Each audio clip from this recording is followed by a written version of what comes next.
She traveled from Kumasi to Accra more than a decade ago in search of greener pastures and settled in New Fadama, where she moved from house to house, doing laundry for people to earn some money to take care of her two daughters. But after the outbreak of COVID-19, Adwoa is now out of job, as none of her clients will allow her into their home.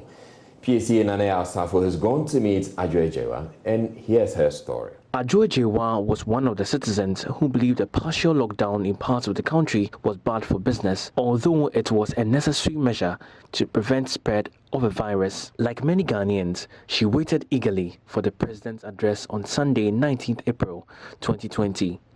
The ban was lifted, but Adwoa would face a hurdle. No client will admit her into their home. Everyone is being careful. The times are not good at all. I used to get paid for washing services just a few months ago. Even friends turn me away now. I can barely take care of my children.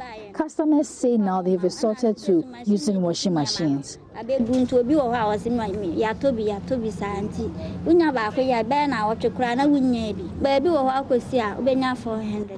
to earn as much as 400 cedis or 600 cedis in a week. It was not always guaranteed, but it was relatively better.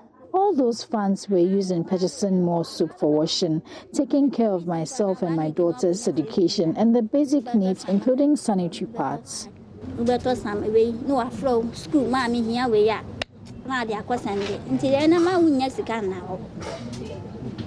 She walks with me over to her sleeping place in New Fadama, a wooden structure sitting among a cluster of kiosks. The setup looks like it may cave in any time.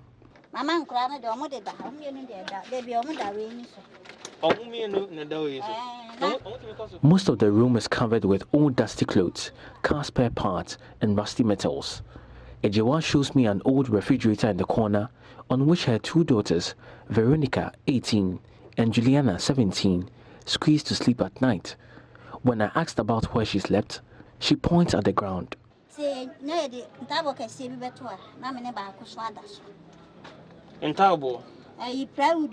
usually sleep on a piece of plywood. There it is now.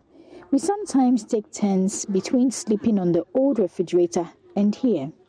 The structure has been home to Adwoa and her daughters for the past 12 years. It is originally a welder's shop, but serves as home when the workers leave each day at about 7 p.m. Despite living in what appears to be poverty, an abandonment by husband Adwoa says never cared much for her anyway. She has been determined to work hard to take care of herself and her daughters. I want to be a banker. Veronica Kunedu is the first of Adwoa's daughters. She is a senior high school graduate, brilliant from my engagement with her, but had no idea what her WASSCE results were. She had been blocked from accessing it due to her outstanding school fees.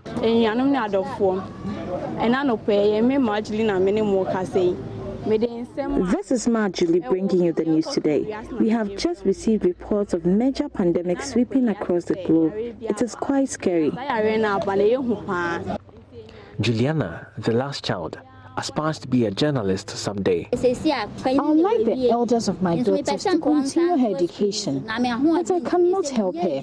I'm out of job now, with no financial backing as it is. It will be almost impossible to send the younger one back to school, even when the ban on schools is lifted. I'm not worried as much about where we sleep. I think I'm getting used to it. With mouths to feed, dreams to support, and barely nothing in her account, Adwoa sits with a neighbor and the girls discussing life and its meaning somewhere in New Fadama. For her, life is not easy. Life with COVID-19 has been worse. Tomorrow is just another day, but what it comes with is unknown. PSC Nane Asafo, join me.